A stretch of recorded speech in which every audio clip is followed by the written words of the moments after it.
Hello students, we are continuing MCQ based on case scenario.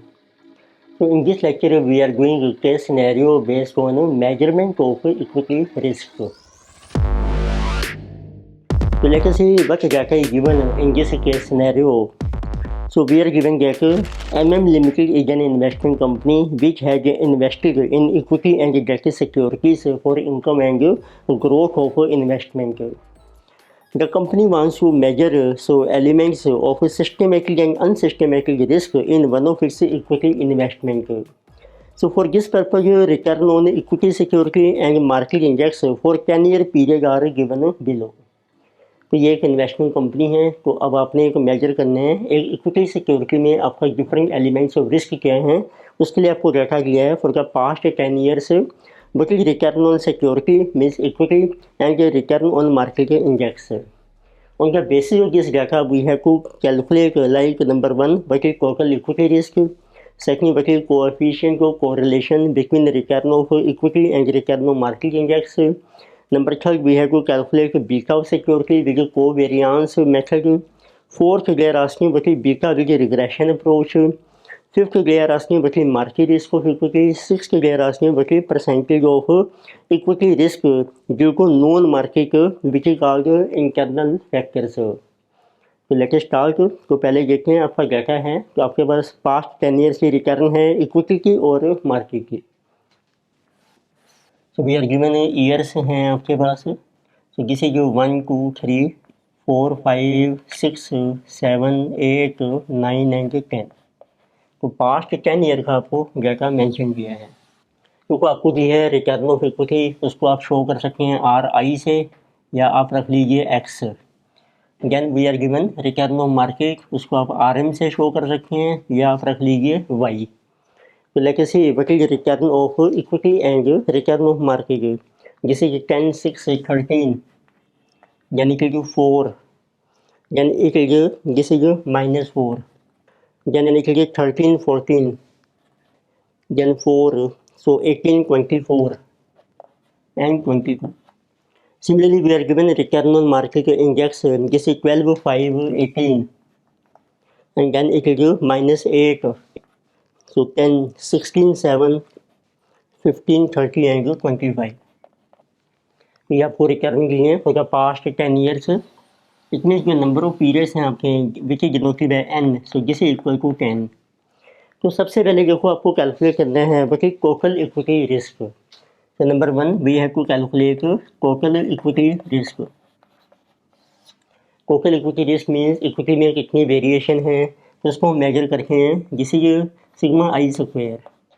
तो आई denote करता है return of equity. तो इसका एक फार्मूला बनाते हैं RI माइनस आपको लेनी है मीन RI, जिसको आप RI बार से शो कर सकते हैं। ये उसकी डेविएशन आ जाएगी, देन यू टेक इस square and summation upon n। तो ये आपका टोटल इक्विटी रिस्क आ जाएगा विच इज कॉल्ड वेरिएंस, और फिर आप इसको कन्वर्ट कर सकते हैं स्टैंडर्ड डेविएशन में। That will be square root of this variance. जो टोटल रिस्क है वो हम स्टैंडर्ड डेविएशन की टर्म्स में शो करते हैं। तो लेट अस सी, तो पहले कैलकुलेट करते हैं बताइए मीन RI कितना है आपका। तो आप टोटल कीजिए summation of RI, similarly summation of Rn. So RI summation is this is our 16 13, this is 29 minus 4 25 plus 13 and 14, this is 27, so plus 18 plus 4 22 plus 24 plus 22, this is coming 120। तो इससे आपका आ जाएगा what is our mean return. This you can calculate what is the expected return on equity. This will be summation of RI upon n, which is 120 upon 10, which is 12%। तो percentage में चल रहे हैं, आपकी रिटर्न्स हैं आपकी percentage में। अब आप कैलकुलेट कर सकते हैं वेरिएशन। एक कॉलम बना लीजिए आप RI माइनस मीन RI। तो this will B 10 minus 12 minus 2 6 minus 12 minus 6 1 minus 16 1, this is 2 4 minus 12 minus 8, then it is 6 12 and 10। Then we take this square, So this will be Ri minus mean Ri square.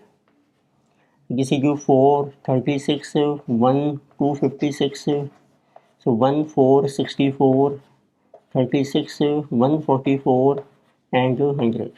And you take its summation. So this is coming 41 plus 256, so plus 69, so plus 36 and 144, just will be 180 plus 100, 280. So total is 646. Now we get to total risk of equity. This will be our 646 upon 10. क्योंकि variance है ये है आपका 64.6 और आप इसका under root कर लीजिए, ये बन जाएगा स्टैंडर्ड डेविएशन. तो दिस विल बी 8.037. तो राउंडेड फिगर में आपका आंसर है 8.04. You can see which option is correct. Option आपको मेंशन की है B. So option B is our answer, which is total risk of equity in terms of standard deviation. Next second point में आपको calculate करना है beta coefficient को correlation between return of security and return of market index. Late us see second point we have to calculate coefficient of correlation. किसी के in between return of security and return of market. तो correlation को हम देखो show करते हैं rho से, rho of I and M. इसका फार्मूला बन जाएगा summation of so R I minus mean R I into R M minus mean R M. ये आपकी वेरिएशन आ गई कंबाइंड और इसको आप डिवाइड कर लीजिए N times standard deviation of equity into standard deviation of market. तो स्टैंडर्ड डेविएशन ऑफ इक्विटी हमने ऑलरेडी कैलकुलेट किया था. तो अब कैलकुलेट करते हैं स्टैंडर्ड डेविएशन ऑफ मार्केट. तो इसका देखो फार्मूला बन जाएगा स्टैंडर्ड डेविएशन ऑफ मार्केट है अब आपका R M minus mean R M it's square. अब आपको चाहिए मार्केट में कितनी वेरिएशन है, इसका square and divided by N. तो आप इसका कर लीजिए अंडर रूट, तो वो आपका डायरेक्टली आ जाएगा स्टैंडर्ड डेविएशन. फिर एक आपको चाहिए ये जो दोनों की वेरिएशन आएगी उनकी मल्टीप्लिकेशन. तो शो करके हैं. तो पहले देखो अब आर एम है आपके पास, तो आर एम का टोटल है 130. तो लेट अस सी बची mean R M, this is 130 upon 10. तो दिस इज कमिंग 13. अब कैलकुलेट कर लेते हैं. तो फर्स्ट कॉलम बन जाएगा आपका R M minus mean R M. फिर एक आप बना लीजिए R M minus mean R M square. फिर एक कॉलम आपको बनाना है दोनों की मल्टीप्लिकेशन का. लेकिन show this one, this is R I minus mean R I तो into R M minus mean R M. Now let us start calculation. R M देखो मीन है आपका 13. So RM is given 12. So 12 minus 13, this is minus 1. 5 minus 13, minus 8. 18 minus 13, this is 5. 8 minus 13, minus 21.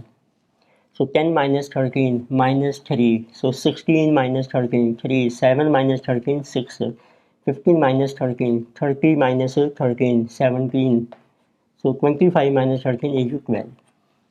Then you take his square.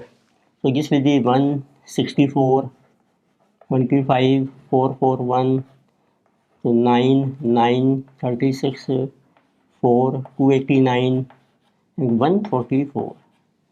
So let us see what is this total. 65 plus 25 plus 450, so plus 45 plus 4 plus 289 plus 144, 1022.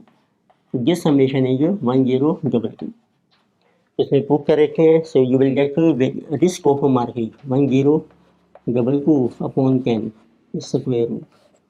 So divided by 10 and it's square root. This is our 10.1094. ये आपका आ जाएगा market risk. अब proof कर रखे हैं. अब आपको पहले एक कॉलम चाहिए R I minus mean R I into R M minus mean R M. तो इसका कॉलम बनाते हैं. तो किसी R I minus mean R I and R M minus mean R M this one. So minus 2 into minus 1 this is 2. Minus 6 into minus 8 48. Then 1 into 5 this is 5. Then 16 into 21 this is 336. ये सभी positive बन रहे हैं। तो 1 into -3 -3, 2 into 3 6, then 8 into 6 48, then 6 into 2 12, then 12 into 17, this is 204, then 10 into 12 is 120. So now you get this is summation also. So this is coming 55 plus 333. So plus this is our 66 plus 204 plus 120, 778. अब इसमें put correct है. So you will get what is our correlation. So this summation is 778. So n is 10 times standard deviation आपने पहले calculate किया था equity का, this was over 8.04. अब आपने मार्केट का कैलकुलेट किया है 10.1094. This is over correlation 778 divided by 10, so divided bye 8.04 divided by 10.1094. So this is coming 0.957. अब देखिए विच ऑप्शन है जो करेक्ट. तो आपका ऑप्शन आ रहा है सी. सो ऑप्शन सी है जो करेक्ट. इसमें आपको करके मेंशन किया है this is 0.957 is our correlation. Number 3 point they're asking what is beta of equity share using covariance approach. तो देखते हैं बीटा का क्या फॉर्मूला है. Number 3 we have to calculate what is beta of equity, जिसको हम डिनोट करते हैं beta of equity beta I. तो आपको फार्मूला अप्लाई करना है यूजिंग कोवेरिएंस मेथड. तो इसका फार्मूला बनाते हैं व्हाट इज कोवेरिएंस. देखो कितना है of I and M, divide कर लीजिए आप मार्केट के वेरिएंस से. अब कोवेरिएंस का फार्मूला क्या है. So first let us see what is covariance of I M. तो कोवेरिएंस है कि एवरेज वेरिएशन कितनी है. So that is summation of so R I minus mean R I into R M minus mean R M upon N. ये जो total variation है दोनों की उसको डिवाइड कर लीजिए एन से, वो बन जाएगी आपकी एवरेज वेरिएशन. तो कोवेरिएंस आ गया आपका जैसे ये 778 डिवाइडेड बाई 10 77.8. फिर आपको कैलकुलेट करना है वेरिएंस ऑफ एम. ये है टोटल वेरिएशन इन मार्केट में. इसका फार्मूला है summation of R M minus mean R M इससे स्क्वायर अपॉन एन. अब इसका अंदर रूप नहीं करेंगे हम तो ये बन जाएगा वेरिएंस ऑफ मार्केट. तो this total we have calculated 1022 divided by 10. So this is our 102.2. इसमें पुट कर रखे हैं. So you will get beta 77.8 upon 102.2.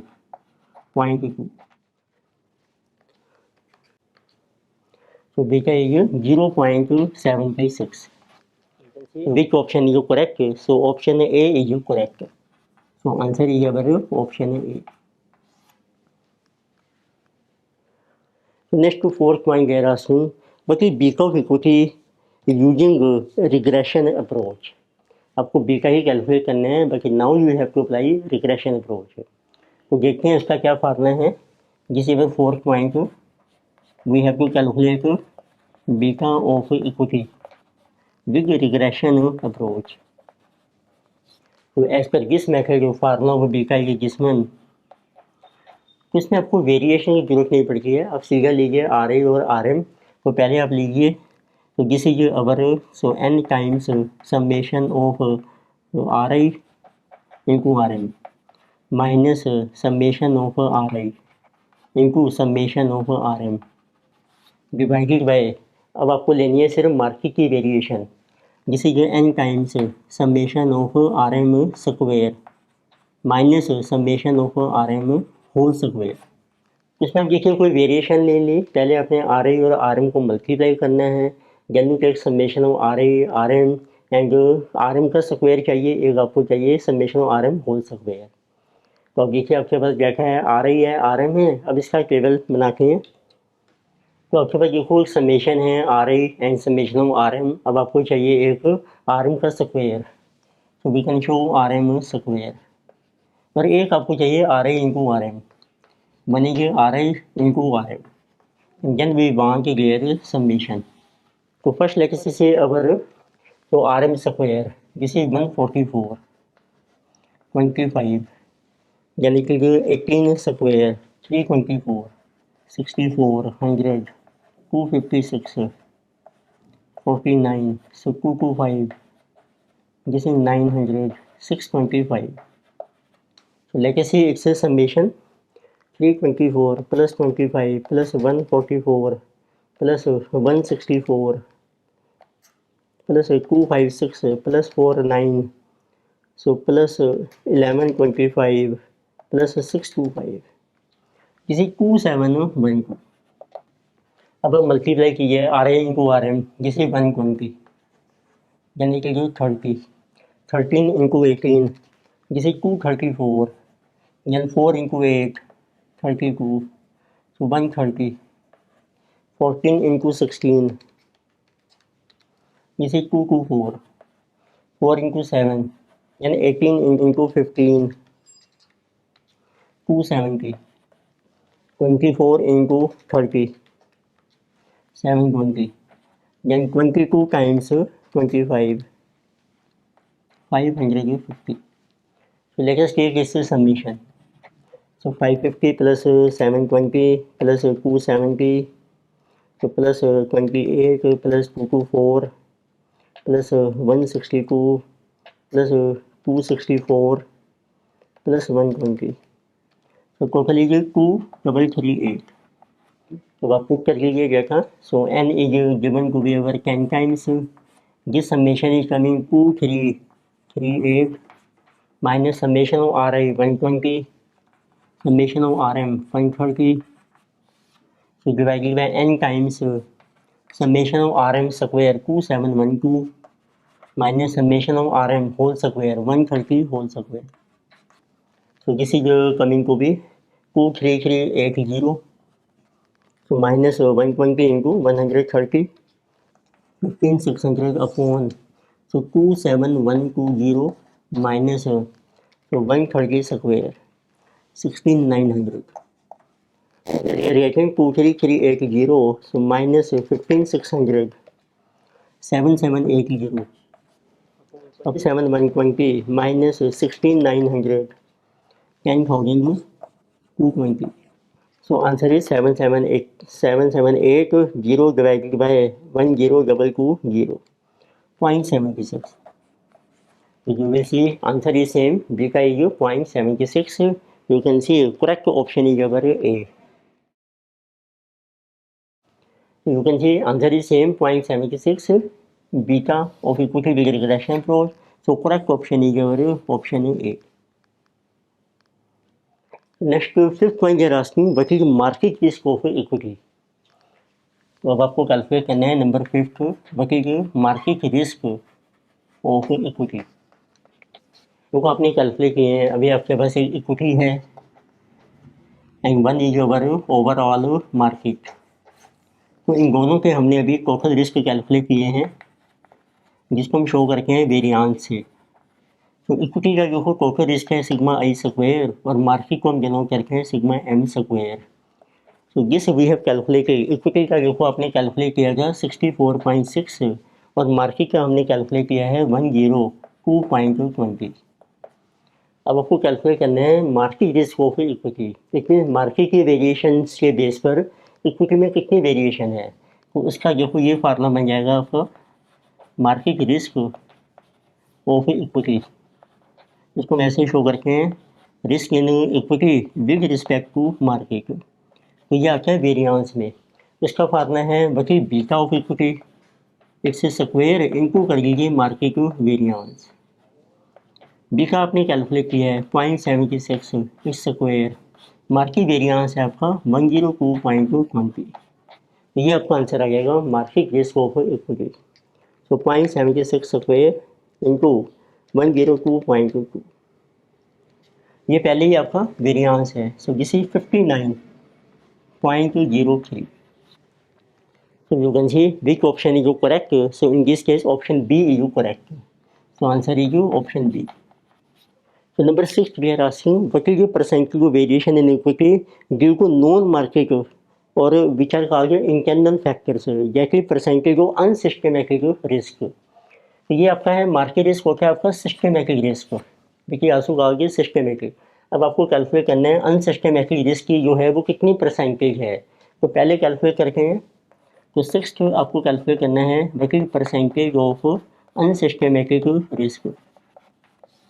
तो अनसिस्टमेटिक रिस्क हम शो करते हैं like variance of equity with respect to internal factors. Internal होते हैं जो रेजिडुअल फैक्टर्स हैं, तो इसका फार्मूला है टोटल रिस्क कितना है इक्विटी में, टोटल इक्विटी रिस्क, उसमें से हम माइनस कर लीजिए इक्विटी का मार्केट रिस्क जो आपने कैलकुलेट किया है, इक्विटी मार्केट रिस्क, बैलेंस रहेगा अनसिस्टमेटिक रिस्क।